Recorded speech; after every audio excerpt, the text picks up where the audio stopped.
역대하 18장 1절에서 11절을 함께 읽으시겠습니다. 여호사밧이 부귀와 영화를 크게 떨쳤고 아합 가문과 혼인함으로 인척 관계를 맺었더라. 2년 후에 그가 사마리아의 아합에게 내려갔더니 아합이 그와 시종을 위하여 양과 소를 많이 잡고 함께 가서 길르앗 라못 치기를 권하였더라. 이스라엘 왕 아합이 유다 왕 여호사밧에게 이르되 당신이 나와 함께 길르앗 라못으로 가시겠느냐 하니 여호사밧이 대답하되 나는 당신과 다름이 없고 내 백성은 당신의 백성과 다름이 없으니 당신과 함께 싸우리이다 하는지라. 여호사밧이 또 이스라엘 왕에게 이르되 청하건대 먼저 여호와의 말씀이 어떠하신지 오늘 물어보소서 하더라.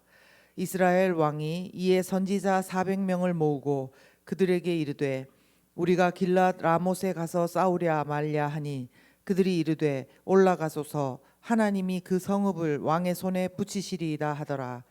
여호사밧이 이르되 이 외에 우리가 물을 만한 여호와의 선지자가 여기 있지 아니하니까 하니 이스라엘 왕이 여호사밧에게 이르되 아직도 아물라의 아들 미가야 한 사람이 있으니 그로 말미암아 여호와께 물을 수 있으나 그는 내게 대하여 좋은 일로는 예언하지 아니하고 항상 나쁜 일로만 예언하기로 내가 그를 미워하나이다 하더라.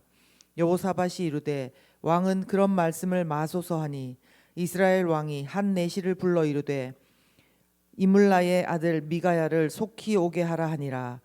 이스라엘 왕과 유다 왕 여호사밧이 왕복을 입고 사마리아 성문 어기 광장에서 각기 보좌에 앉았고 여러 선지자들이 그 앞에서 예언을 하는데 그나아나의 아들 시드기야는 철로 뿔들을 만들어 가지고 말하되 여호와께서 이같이 말씀하시기를 왕이 이것들로 아람 사람을 찔러 진멸하리라 하셨다 하고 여러 선지자들도 그와 같이 예언하여 이르기를 길르앗 라못으로 올라가서 승리를 거두소서 여호와께서 그 성읍을 왕의 손에 넘기시리이다 하더라. 아멘. 날마다 기쁜 새벽 큐티 말씀 나누겠습니다. 옛날 우리 속담 중에 다 된 죽에 못 빠뜨린다 그런 말이 있습니다. 죽을 만들려면 얼마나 정성스럽게 오랜 시간 끓여야 되는지 모릅니다. 그런데 그 죽에 만약 못이 빠진다면 그것은 사람이 못 먹을 음식이 될 것입니다. 이처럼 오랫동안 노력해서 완성된 일을 마지막 실수로 망쳐버리는 행동을 비유한 속담이 바로 다 된 죽에 못 빠뜨린다는 말입니다. 그런데 어제의 여호사밧과는 너무나 달리 오늘 본문을 통해 만나는 여호사밧이 바로 이런 지경에 놓여버리지 않았나 싶습니다. 그 역시 아버지 아사왕의 뒤를 따라서 대대적인 개혁을 하고 또 다윗의 길로 행하며 무엇보다도 사람들을 세워서 율법책을 들고 유다 성읍들을 두루다니며 백성들을 가르치게 했던 말씀을 누구보다 귀하게 여겼던 왕이었습니다. 그런데 그런 그가 오늘 본문 1절에서 보면 여호사밧이 부귀와 영화를 크게 떨쳤고 라는 말씀 뒤에 아합 가문과 혼인함으로 인척 관계를 맺었더라는 말씀으로 우리에게 충격을 주고 있습니다. 그냥 평범한 듯한 문장이지만 영적인 눈으로 보면 한 사람의 인생뿐만 아니라 한 나라의 운명에 먹구름이 확 끼는 순간입니다. 여러분, 아합이 누군지 아시지요? 북이스라엘의 가장 악명 높은 왕이고 엣바알의 딸 바알신을 극진하게 모시는 이세벨과 결혼한 왕 말입니다. 그런데 여호사밧 왕이 그 아합과 이세벨의 딸인 이달랴와 아들 여호람을 결혼시켜서 인척 관계를 맺은 것입니다. 그 당시는 남유다보다 북이스라엘이 더 강국이었기 때문에 이렇게 결혼으로 동맹을 맺었다는 것입니다. 여호사밧 왕이 그동안 모든 면에서 하나님 중심으로 나라를 그렇게 잘 다스려 왔지만 북이스라엘과의 관계에서는 하나님에게 맡기는 것이 아닌 정략적인 결혼으로 일을 풀어갔다는 것입니다. 이것은 솔로몬 왕이 주변의 나라들과 정략적 결혼으로 우상을 들여오게 했던 암흑의 역사를 또다시 반복하고 있는 것입니다. 물론 세상적이나 정치적으로 볼 때는 이런 결혼들로 전쟁을 멈추고 각기 이권을 나눠 갖자는 것이니 사람들은 잘했다고 평가할지도 모릅니다. 그런데 중요한 것은 하나님께서 이것을 어떻게 보시고 어떻게 생각하실까 하는 것입니다. 아무리 그동안 여호사밧이 하나님 중심으로 해왔다가 하더라도 세상적인 이익을 따라 결정한 이 결혼으로 결국 그의 아들이, 아니 남유다 온 나라가 하나님에게서 멀어지게 하는 혹독한 대가를 치르게 되었던 것입니다. 참으로 씁쓸한 일이 아닐 수 없습니다. 그래서 우리는 너무 자기 자신을 과신하면 안 됩니다. 때로 우리가 아주 지혜롭게 행한다고 한 일이 바로 영적으로 크게 넘어지는 올무가 되는 것을 우리는 이 말씀들을 보고 깨달아야 하는 것입니다. 이것을 아는 사람은 결국 하나님의 말씀이 도대체 오늘 나에게 어떻게 말씀하시는지 귀를 기울일 수밖에 없습니다. 그러므로 오늘 큐티 묵상을 진지하게 하시는 모든 분들을 칭찬하고 격려하고 싶습니다. 계속 지금 하시는 그 큐티 묵상 가운데 하나님의 큰 은혜가 있기를 바랍니다. 그런데 여기에 꼭 강조하고 싶은, 여러분에게 그냥 간과하면 안 된다는 이야기를 한 가지 드리고 싶습니다. 뭐냐 하면 첫 번째로 말씀을 깨닫고 내가 적용해야 될 것들을 고백했다고 해서 그것이 끝이 아니라는 것입니다. 말씀 적용을 나는 이렇게 했다, 나는 회개한다, 이렇게 해서 그것이 끝이 아니라는 것입니다. 그것은 이제 시작에 불과합니다. 두 번째로는 우리가 깨닫고 적용하겠다고 고백한 것이 과연 오늘 내 삶에 어떻게 되는지 추적해야 된다는 것입니다. 이 추적이라는 말은 병원에서 잘 쓰는 말인데요. 병도 진단이 나오면은 그 증상에 따라서 1년 있다가 보기도 하고 6개월 있다가 다시 보기도 하고 3개월에 있다가 다시 보기도 하고 1개월 만에 어떻게 되고 있는지 추적 검사라는 것을 합니다. 그런데 하물며 우리의 영혼의 일은 어떻겠습니까? 우리가 머리로 깨달았으면 그것이 가슴으로 내려와야 된다고 합니다. 그리고 가슴으로 느꼈다면 그것이 우리의 온몸으로 표현되어야 하는 것입니다. 말씀이 내 삶 속에 지금 어떤 형태로 와 있는지 우리는 집중하고 추적해서 잘 살펴봐야 되는 것입니다. 그런데 세 번째, 이것이 우리의 힘만으로 되는 일이 아니기 때문에 내 노력으로 말씀을 삶에 이루려고 하는 것이 아니라 늘 주님과 동행할 때에야 말씀이 우리 삶 가운데 열매 맺음을 잊지 말아야 된다는 것입니다. 말씀의 사람이었던 여호사밧이 북이스라엘의 아합과 사돈을 맺고 난 후에 하는 행동들을 보십시다. 이제 여호사밧은 북이스라엘의 아합과 전쟁하는 관계가 아니라 사돈이 되었기 때문에 시간이 지나면서 서로 교류가 더 깊어질 수밖에 없습니다. 당연히 좋은 영적인 영향을 기대하기는 힘듭니다. 서로 사돈을 맺은 후에 여호사밧 왕이 아합 왕을 만나러 사마리아로 내려갔습니다. 그런데 아합 왕이 갖은 환대로 그를 맞이하면서 부추기고 꼬시듯이 한 가지 제안을 합니다. 길르앗 라못이라는 지역을 아람에게서 탈환해 오자는 것입니다.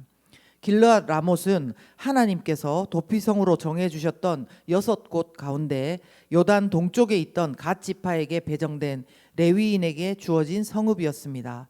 그런데 이 길르앗 라못은 왕의 대로의 길목에 있어서 무역의 중심지이기도 하고 아주 비옥한 땅이었다고 합니다. 이 땅을 다시 찾아오는 전쟁에 여호사밧에게 함께 동참해 달라고 하는 것입니다. 여호사밧도 솔깃할 수 있습니다. 그래서 그런지 이런 아합의 제의에 여호사밧이 3절 후반에서 하는 말을 보면 나는 당신과 다름없고, 여호사밧 자신이 아합 왕과 다름이 없다는 것입니다. 그리고 내 백성은 당신의 백성과 다름이 없으니 당신과 함께 싸우겠다, 이렇게 하면서 참으로 분별 없는 어리석은 고백과 함께 지원을 하겠다는 그런 약속을 해버리고 맙니다. 물론 오늘 본문 4절과 6절을 보면 그래도 여호사밧이 말씀의 사람은 말씀의 사람인지 길르앗 라못과의 전쟁을 서두르고 있는 아합 왕에게 먼저 여호와의 말씀이 어떠한지 오늘 물어보소서라고 이 전쟁을 하나님께 물어보자고 합니다. 그리고 또 아합이 불러온 400명의 선지자가 다 그 전쟁에서 승리할 것이라고 예언을 하는데도 그들 외에 여호와의 선지자가 더 있지 않느냐 이렇게 하면서 하나님의 뜻을 더 정확히 알게 되면 마치 가던 길을 돌이킬 것처럼 묻습니다. 그런데 결국 28절에 보게 되면 그가 찾았던 여호와의 선지자 미가야가 전한 하나님의 말씀을 그는 듣고도 아합과 길르앗 라못으로 전쟁을 나서는 것을 보게 됩니다. 얼마나 우리 모습과 비슷합니까? 말씀을 묵상하고 하나님께 묻고 하는 이유는 하나님의 뜻을 알고 가던 길을 돌이키며 가지 않아야 하는 길을 처음부터 안 들어서려고 하는 것인데, 여호사밧처럼 하나님의 말씀을 묻기는 물어놓고는 그것을 듣는 것이 아니라 결국은 결정할 때 자기 마음대로 하는 모습입니다. 저는 저의 이런 모습을 느낄 때마다 얼마나 슬프고 따갑고 괴로운지 모릅니다. 할 수만 있다면 저의 이런 모습을 직면하게 되지 않으려고 얼마나 노력했는지 모릅니다. 그런데 나중에서야 알게 됐지만 이 사람의 변화라는 것은, 사람이 자라는 것은 결코 나의 노력만으로는 할 수 없다는 것을 알게 되었습니다. 제가 노력해서 모든 것이 되는 것이 아니라 이미 내 안에 계신 예수 그리스도와 동행함으로 그분께 나의 머리를 드리고 나의 감정을 드리고 내 의지를 맡겨 드림으로 주님께서 말씀의 열매를 맺게 해 주신다는 것을 나중에 알게 되었습니다. 우리의 신분은 죄의 종에서 하나님의 자녀로 한 번에 바뀌었습니다. 그렇지만 우리 자신의 변화는 한꺼번에가 아니라 주님이 진행해 가시는 만큼, 우리가 따라가는 만큼 변화되고 회복되고 성화될 수 있습니다. 이런 모습을 어떻게 우리 안에 주님께서 함께 계시고 일하시는지 그렇게 쉽게 설명해 줄 수 있는 작은 책을 하나 소개해 드리고 싶은데, 로버트 멍어의 내 마음 그리스도의 집이라는 책입니다. 읽어보시면 도움이 좀 되실 것 같습니다. 오늘 제가 본문을 통해서 만난 인간의 모습은 여호사밧의 모습 1절을 통해서 지혜롭게 한 결정이라고 했지만 영적인 올무를 만들어버리는 인간입니다. 그리고 4절과 6절을 통해서 하나님의 말씀을 구했지만 결국 자기 마음대로 결정하는 인간입니다. 그래서 저는 우리의 삶 가운데 이런 비극적이고 불행한 일이 일어나지 않도록 오늘도 간절하게 우리 모두 하나님의 도우심을 구하자는 말씀을 드리고 싶습니다.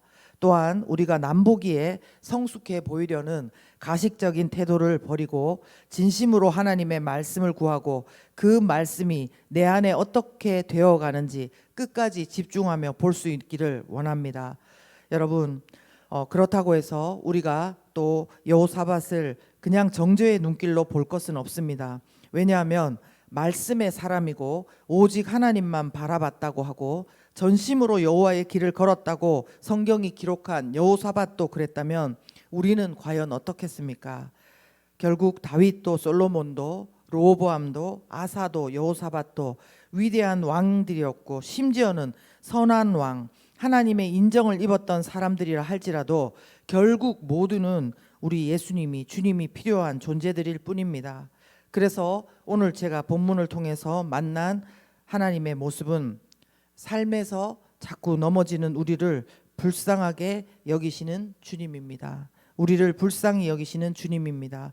저와 여러분은 불쌍히 여기시는 주님을 통해서 하나님의 자녀가 되었습니다. 여러분이 만난 오늘 인간의 모습과 하나님의 모습을 생각하시면서 이 시간 간절하게 하나님 앞에 함께 기도했으면 좋겠습니다. 기도하겠습니다.